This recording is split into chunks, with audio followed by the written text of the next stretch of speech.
So today we will be talking about wireless communication for railroad and for other autonomous vehicle. So I'm the co-founder of Fluidmesh Networks, a company that manufactures wireless products for rail communication and autonomous vehicles. Right now, the company has been recently bought by Cisco, and so we are now part of Cisco. So just a couple of intro slides to set the stage. So if you look at rail systems and wireless communication in rail, there are, here you see a matrix where there are two major categories of wireless communication in railroads. One is vital communication, that is mission critical, what typically it's called signaling, so it controls the train, has an impact on the performance of the train. And the second, on the second row, it's not what they in the industry they call non-vital, and so every other wireless communication. This has to do with streaming live video for video surveillance and video security applications. It has to do with providing Wi-Fi to the passengers. So everything that is not mission critical for the operations of the train. So typically the railroads themselves, they deploy and they manage the vital wireless communication systems. There are a couple of standards. One is PTC in the US, mostly for the freight railroads. The other one is GSMR for Europe and China. PTC is lower frequency, below 1 gigahertz. On the other hand, GSMR is based on the old GSM standard, so it's slightly higher frequency. It's based on the GSM standard. So these are two vital signaling communication systems that railroads use to actually control the train, get emergency braking going if it's necessary, these kind of things, avoid collisions. And then the non-vital, as I mentioned, has to do with the video streaming from the train, streaming data from sensors on the train, and the other very big items right now for passengers is providing Wi-Fi on board. So the backhaul for the Wi-Fi access point that are on sit on the train and allow the passengers to connect to the internet. But beyond trains, the other interesting piece of the story is that autonomous vehicles are becoming mainstream in our lives. We don't realize this because when we talk about the autonomous vehicle, everybody thinks at Tesla, at Apple, at the cars, autonomous cars driving around. That's not reality yet. But if you look at trains, driverless trains are a reality since the late 90s, particularly in the metro setting. So if you have a metro line, and it's a metro line built in the past 20 years, I'm ready to bet 100% that it's going to be driverless. So since 1999, essentially, there is no new metro line that has been built around the whole globe that has a driver. So driverless trains, it's absolutely reality. Similarly, if in these slides, I'm showing a few other cases we've been involved in. One other interesting case industry is mining. So mining is very similar to rail, is embracing autonomous vehicle more recently in the past, I would say 5 years. But if you're building a new mine right now in 2020, very likely all the trucks will be robots, will be autonomous trucks moving around and moving the ore from one location to the other in the mine. Similarly in ports, if you take the large industrial terminal operations, the largest ports in the world. If you can take LA, you can take Rotterdam, you can take the largest ports in China. Most of those ports are completely autonomous. The cranes that move containers around, they don't have a human being anymore on board, but they're robots picking containers. Sometimes they're remotely controlled by human beings, sometimes they're completely autonomous. And another completely different industry is amusement parks. The largest and the most interesting attractions that have been built across the globe in the US, in Asia, in Europe, by the large theme parks operators are based on autonomous vehicles. Are autonomous vehicles driving around in a dark warehouse. They're called dark rides. And people sit on this autonomous vehicle with either VR goggles or through some immersive entertainment system. They get a video stream and then they experience acceleration through the movement of the autonomous vehicle. So autonomous vehicle, it's a technology that is completely mainstream right now. So it's been in order to make an autonomous vehicle reliable and secure and safe to ride on, the wireless communication portion is critical. And this is what has been driving a lot of our research and development and our success in the marketplace. So in this slide, I'm showing a bunch of different markets where they're very diverse because, as we said, you go from amusement parks to factory floors to ports to mass transit, rail. But you have a certain number of very limited horizontal applications that require a reliable wireless communication network on the move. So you start from video security that is becoming more and more important in the past 20 years. Every mass transit vehicle, for example, is mounting a very large number of cameras. There is the autonomous operation, so the control itself of the autonomous vehicle. And there is live in audio streaming for other applications. For example, this has to do with situational awareness. Because imagine when you are removing the human beings from a train, for example, in a metro line, the mass transit agency doesn't have any personnel on board at that point. So what happens if an emergency is going on the train? In order to, the first responders, in order to have situational awareness, they need a high-resolution video to know what's going on the train. And so high-resolution video is becoming more and more mission-critical. And last but not least, Wi-Fi. Connecting people, connecting passengers is critical and drives the customer satisfaction. And so we've been very much involved in connecting trains just to offload the connect to backhaul the Wi-Fi access point that are mounted on the train. So here we're talking about backhaul wireless networks. So here we have on the left the typical fixed infrastructures where we've been very involved in over the years. Point-to-point links, point-to-multipoint. These are very commonly used in urban video surveillance, deployments for police departments, for municipalities. And on the right, what we call mobile backhaul. So the mobility architecture where you essentially have a backhaul, wireless backhaul, but some of the devices, some of the radios in the field are moving around. And so you need to handle handover when you're moving one radio mounted on a vehicle from the coverage area of one access point or base station, whatever you want to call it, to the coverage area of the following access point or base station. And at that time, you have to perform handover. And many of these applications require a completely seamless handover. And we're going to get into a little bit of the technical details of why this has been a challenge for many years and how we've been addressing this. So first of all, let me give you an overview of the platform. So we're talking here about a wireless system that includes a bunch of wireless radios that from a silicon perspective, from a hardware perspective, from a modulation perspective, these are Wi-Fi radio. So essentially OFDM radios implemented completely with all the hardware implemented in silicon. These radios are, however, software radios. So you can remove a lot of the network stack from the radio itself because it's all implemented in software, and exactly what we've been doing over the years. So what we do is we remove a lot of the network layers from the radio itself. We connect all the radios together to a virtualized packet core that essentially is a software running on a server, centralized server. And this architecture is very similar to the 4G and 5G architecture, where the 4G and 5G packet core is really where the intelligence is. So we are connecting all these radios to this packet core through MPLS tunnels. This is the key innovation. So this is why we call this wireless MPLS. So we found out that MPLS was the right architecture to create virtual tunnels to all the different radios. And then we use actually these virtual tunnels, I'll show you in a second, to solve the issue of the fast handover and the seamless handover.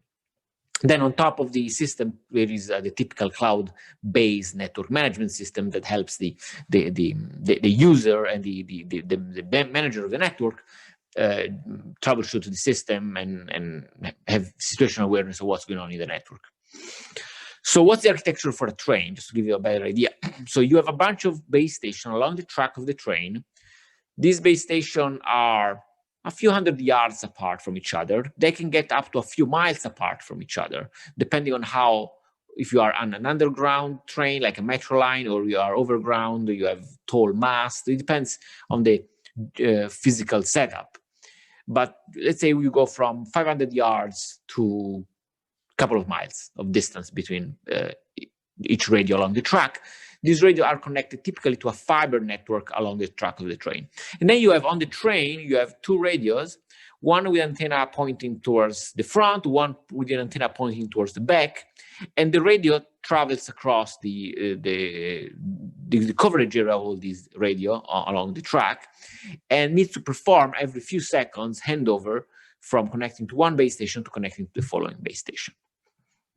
And this has been typically very challenging wireless networking problem. So the advantage of the solution that we've implemented that we call Wirelessmpls is that we provide a throughput level that is very similar to what Wi-Fi does. So we're talking about hundreds of megabits per second. Actually, in many circumstances, we're able to provide a slightly higher throughput than a standard Wi-Fi system.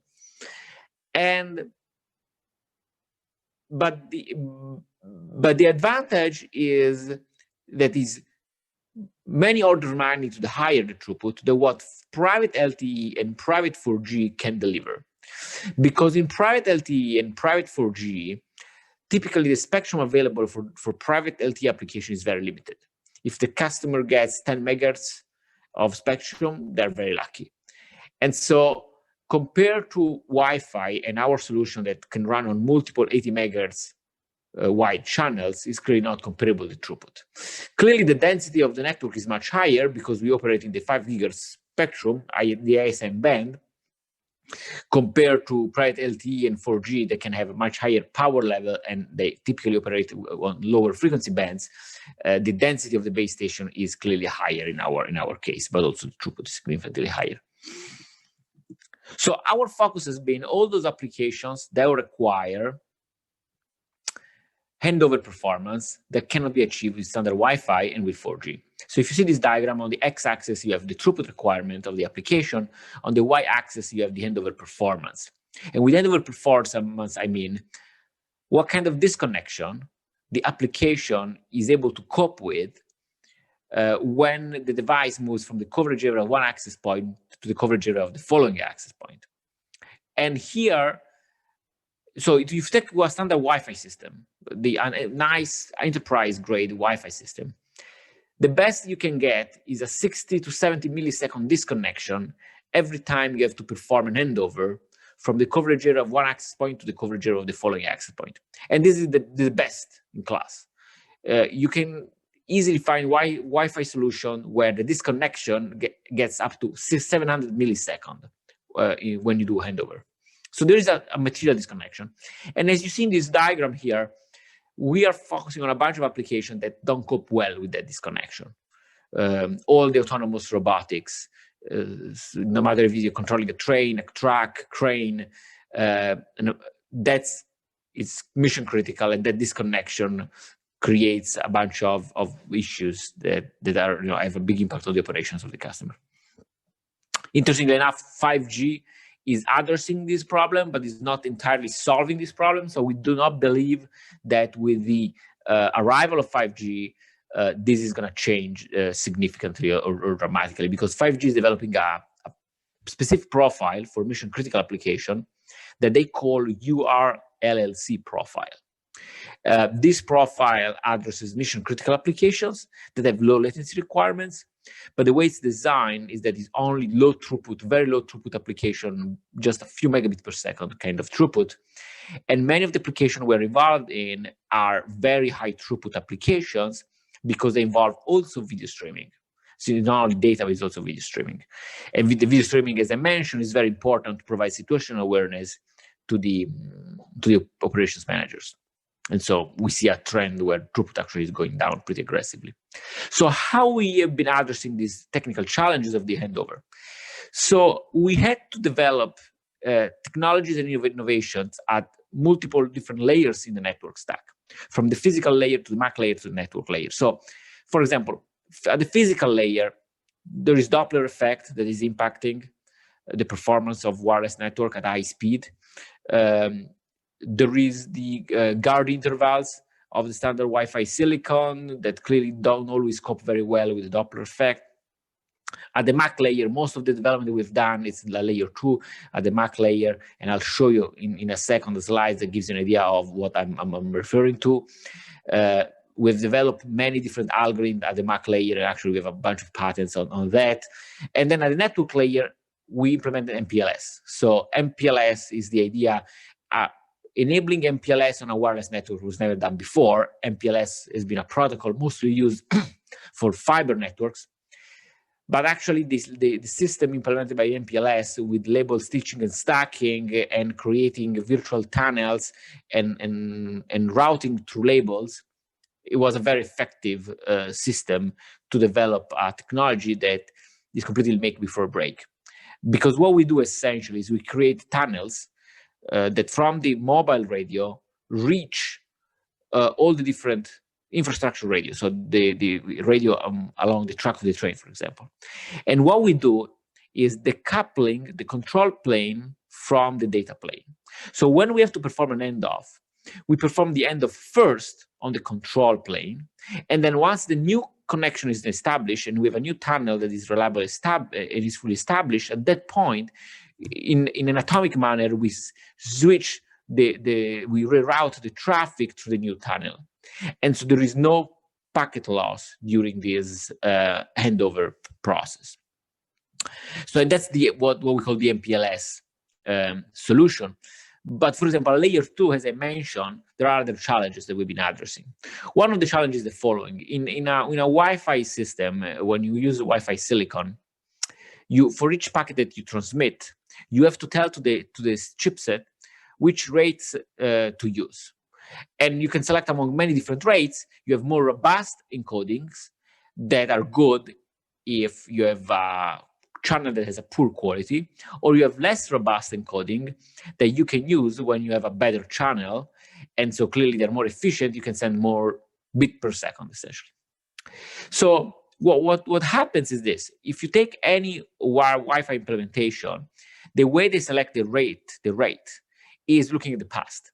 So there are a bunch of different algorithms available where you look at the past few milliseconds or few seconds or few minutes, whatever you want to do, depending on the implementation, and you assess the quality of your channel. Depending on the quality of the channel, you decide which data rate to use for the next packet, for next frame. So it can be more aggressive if you see that the channel in the past has been fairly reliable, or it can be more robust if the channel has not been that good. Now, clearly, if you are on a train and you are moving, let's say, at 200 kilometers per hour towards a base station or away from a base station, looking at the past is not a great way to determine how good the channel is going to be in the next millisecond. Because if I'm moving, I might be approaching a base station, or I might be moving away from a base station. If I'm approaching a base station, looking at the past tells me exactly the opposite. The past is worse than the future if I'm moving towards a base station. The future is going to look better in terms of channel and signal-to-noise ratio. If instead I'm moving away from a base station, the opposite is happening. The past is better than the future. I'm moving away. So if I'm using the past, I'm going to use an encoding scheme that is not robust enough, because in the next millisecond, my signal-to-noise ratio is going to be lower than what it was a millisecond prior. So what we did is we developed, using artificial intelligence and machine learning, we developed an algorithm that is able to predict the path of the signal-to-noise ratio. And looking at the first derivative of the signal strength, we are able to better predict what looks like the future, and in this way select the optimal data rate for the next millisecond. And this provides, for example, a significant improvement on performance that I'll show you in the next slide. So here, let me show you what this slide is. So x-axis, you have time. Y-axis, you have throughput and packet error rate. So the throughput is in green, the packet error rate is in purple.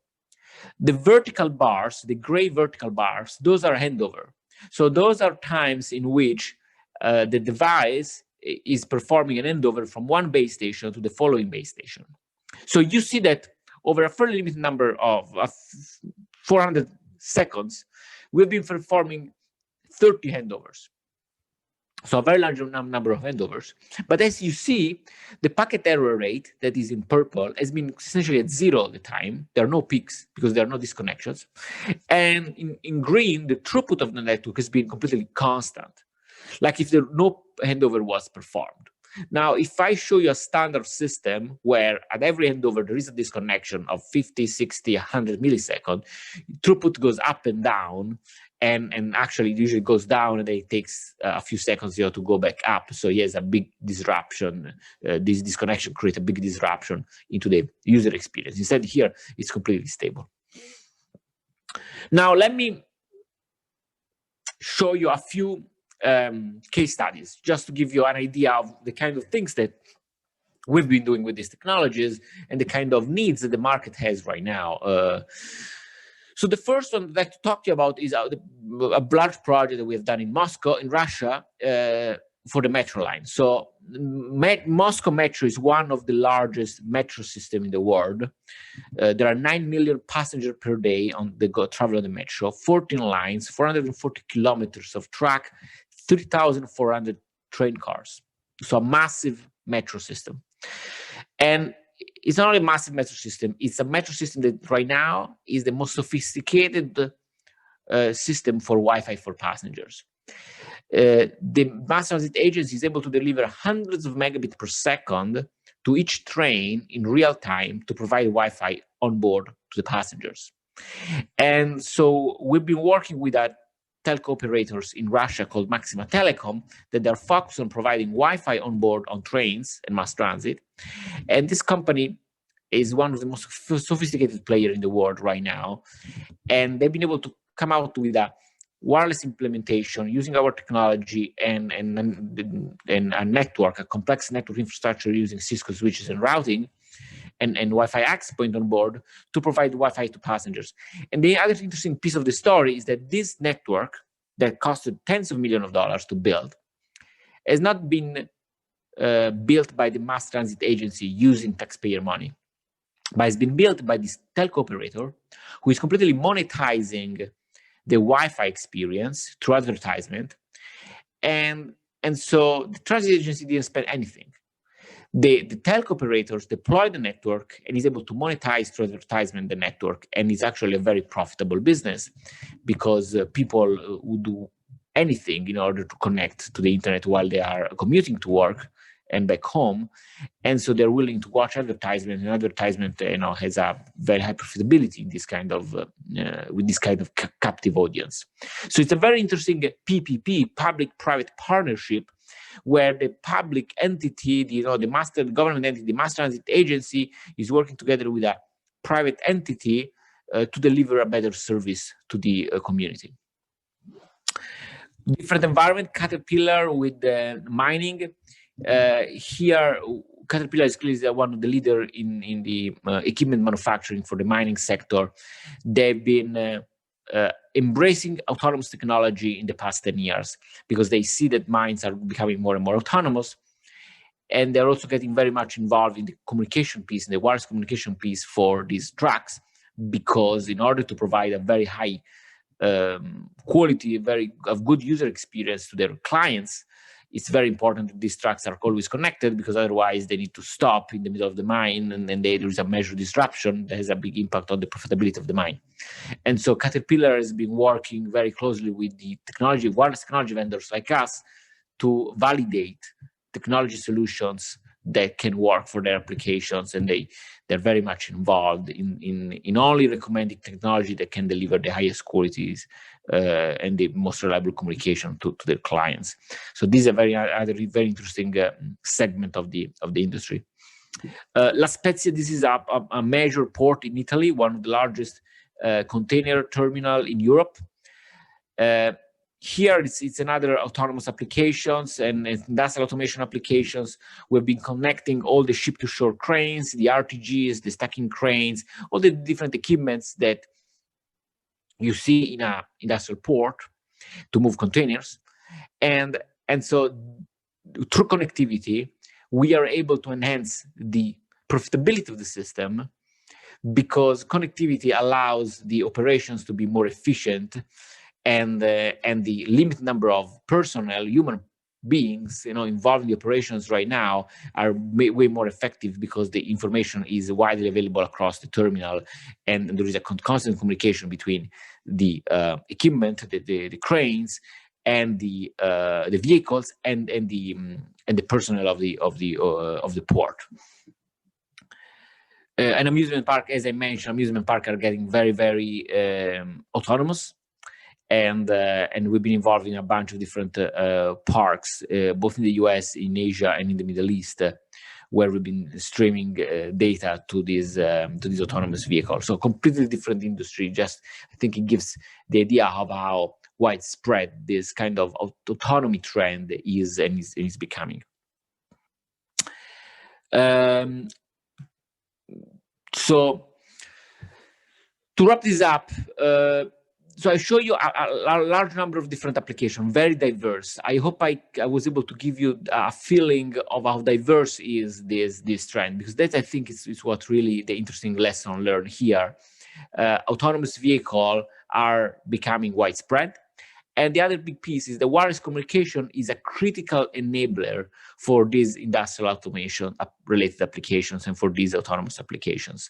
We have been involved in many different projects, and every time having a reliable wireless networks makes the project successful or unsuccessful. So it becomes really a critical enabler.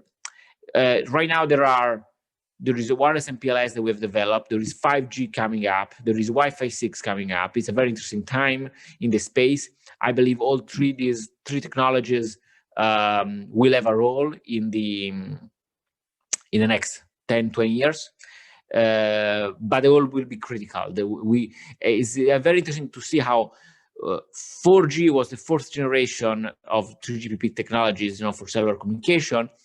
Until 4G, the discussion around industrial applications, industrial automation, the Internet of Things, those kind of conversations were not really top of mind for the 3GPP consortium. With 5G, all the discussion, also in the press, all the marketing is around autonomous vehicle, industrial application, industrial automations, operational efficiency.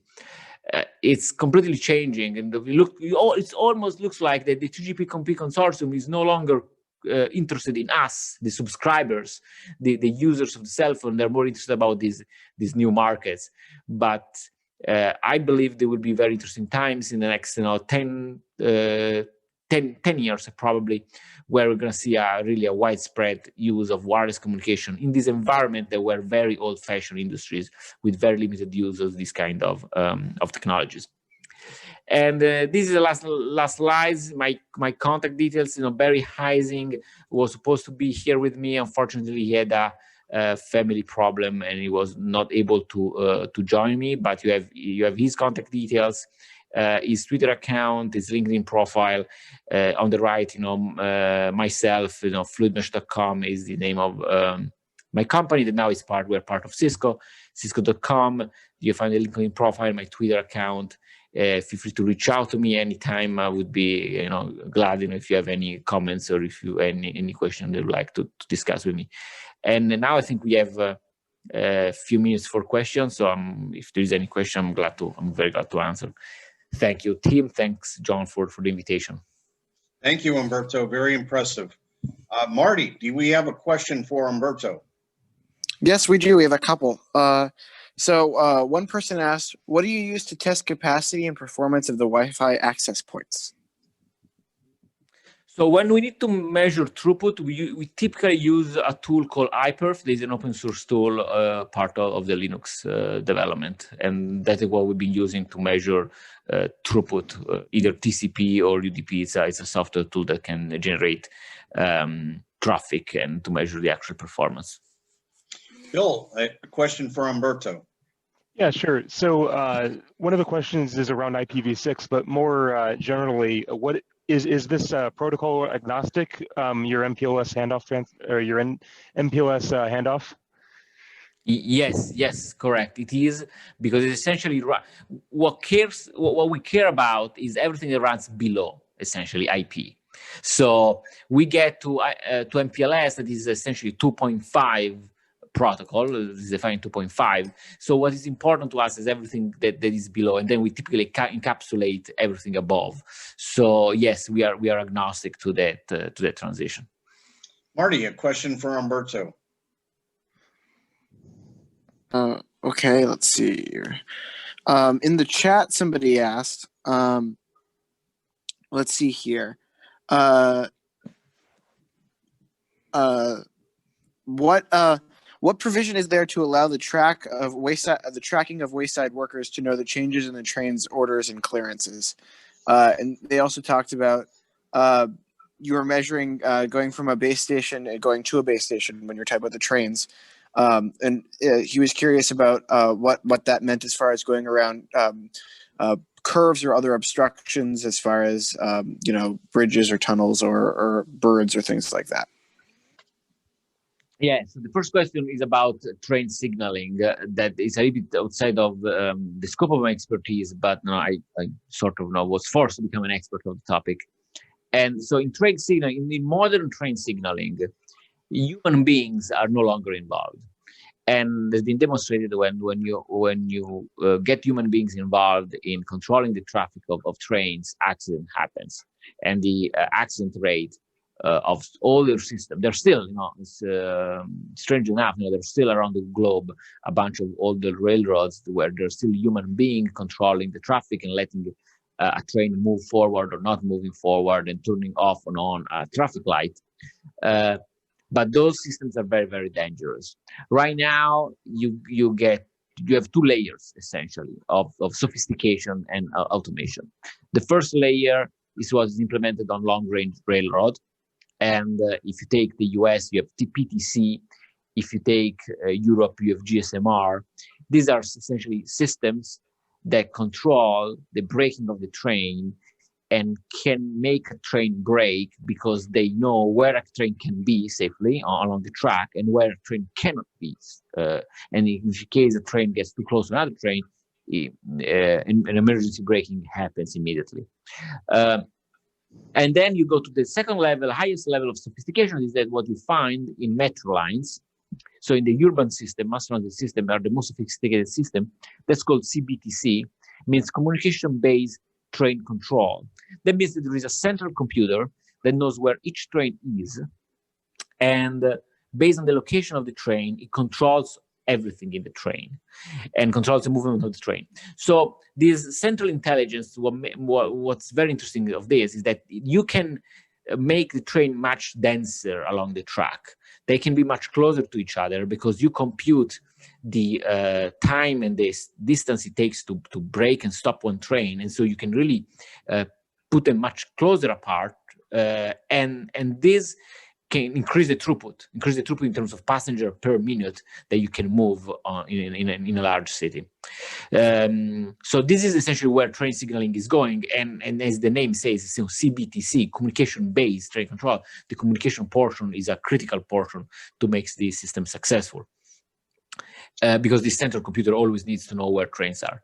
The second question was more on RF planning and obstacles. So yes, the answer is obstacles are very important to us.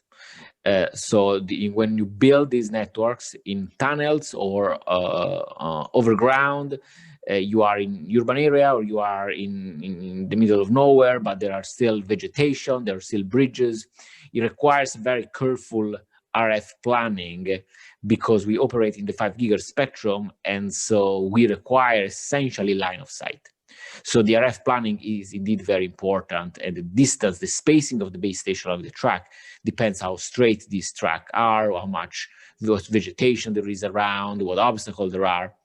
Interestingly enough, particularly on high-speed railroad, this tends to be a sort of a little bit elevated, tends to be far from obstacles, so the distance between base station can be increased. In urban areas, the density needs to be instead increased. You need to have a much denser base station along the track of the train. Okay, Bill, another question. So we're out of official questions, but I'm going to ask one. What is wireless MPLS used for control plane and signaling? So what we use, so what we do is decoupling the control plane and in the data plane. So in the data plane, you essentially have the payload of the packets. What we've developed is a control system that is similar to the control system that has been developed for MPLS. Essentially, if you have a fiber network, a wired network with MPLS, you have a control protocol that essentially assigns labels and moves tunnel around. So we call it wireless MPLS. We haven't copied everything from MPLS because clearly the wireless environment is different. So a bunch of things had to be changed in the protocol to make it work. But the general concept of how label switching and label stacking works is the same. The concept of how we distribute labels, and so that's really the signaling piece of the protocol, is essentially the same of MPLS. There are just a few changes here and there that makes the system and the protocol cope with the wireless environment, and so with the loss of packets, potential packets, and the kind of things. But it's not. Oh, sorry. Go on. No, go ahead, Bill.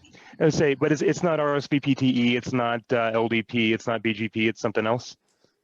It's something else. Yeah. Yeah. Gotcha. Good. Very good. Okay, Umberto, what is the spacing of the antennas along the rail track, given that you seem to be using mainly unlicensed spectrum at 2.4 and 5.8 gigahertz with large amounts of throughputs and fast-moving vehicles and handoffs? They seem to be relatively high signal levels of minus 65 dBm. Yeah, so the distance of the base station goes from, I would say, 500 yards to a couple of miles. And it really depends where you are, how straight is the track, how high you can be, how much obstacles you have potentially. So the two extremes are, you are in a metro line, underground, small tunnel. That case, you're going to be just a few hundred yards apart from one base station. The other to have the signal level that's required to have the throughput that the customer needs. If you are instead on a high-speed train line and you can mount your radio on a telecom mast at 100 feet with very large directional antenna, and the track is straight for miles and miles, and you can shoot straight along the track, and you can mount a big directional antenna on top of your train. At that point, you can stretch the distance to a few miles. So, Umberto, curious why you're using unlicensed spectrum. Now, you were talking about safety and human intervention, but this is really very vital, critical applications. Why wouldn't you go after licensed spectrum? That's a great question, and we had many conversations with various regulatory bodies across the globe about this topic. The issue is this. There is not much spectrum available for this kind of applications. So there is a very limited amount of spectrum typically available both in the US and in Europe for vital rail signaling on long-range railroad. And that's something actually that goes outside of the focus of our technologies. For those applications, there are specifically developed technologies, rail-certified technologies for those mission-critical applications that run exactly on that licensed spectrum. But if you take, for example, metro lines, mass transit, even the most critical train signaling applications, they run on unlicensed spectrum. And they've been running on unlicensed spectrum forever. And actually, because there is no spectrum available for those applications, strangely enough, no one has dedicated any spectrum to that. The second piece is that there is a big need also for high throughput application, like video streaming. As I said, you have no personnel on board if it's a driverless train, and you need high resolution video. And as soon as you talk about licensed spectrum, the availability of spectrum becomes minimal. If they get 5 megahertz, it's a great deal. Here we need multiple 80 megahertz channels to stream hundreds of megabits per second from tens of high resolution cameras from each trains.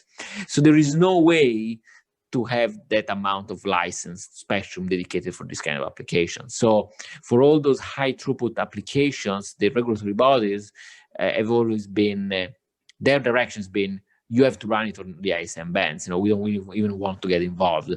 We will never be able to allocate to these kind of applications the bandwidth that you need, the spectrum that you need.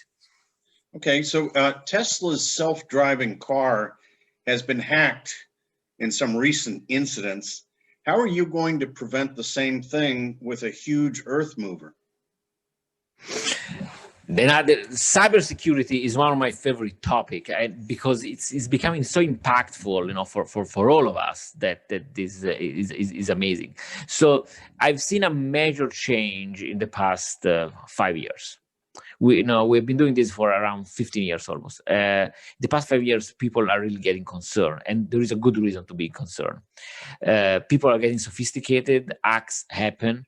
So our system has been very, very secure, and we've been doing a lot of work also with governments, with federal agencies.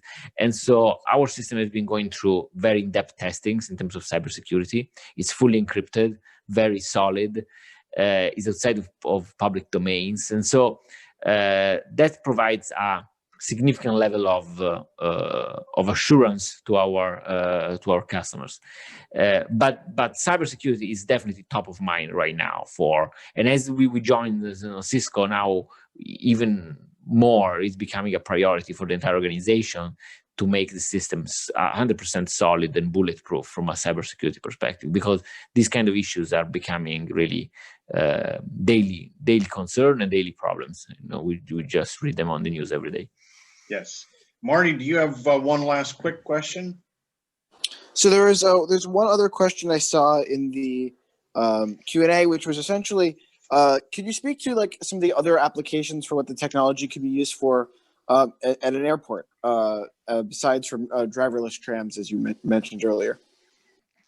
So I'll give you an example of an airport, just to give you a even better figure on how diverse is the set of applications. So airports have many vehicles going around the airport itself. For example, one system that we've done with airports is for the icing trucks. The icing trucks in airports, particularly in North America, where the icing facilities are particularly large, is a very critical piece of the organization.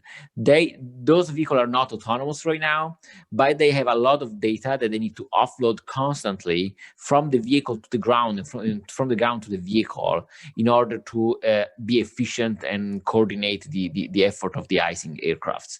And so we covered a large airport in North America to connect all the de-icing trucks that work in the winter to de-ice the planes. So that was a very specific example of a project we've done with airports.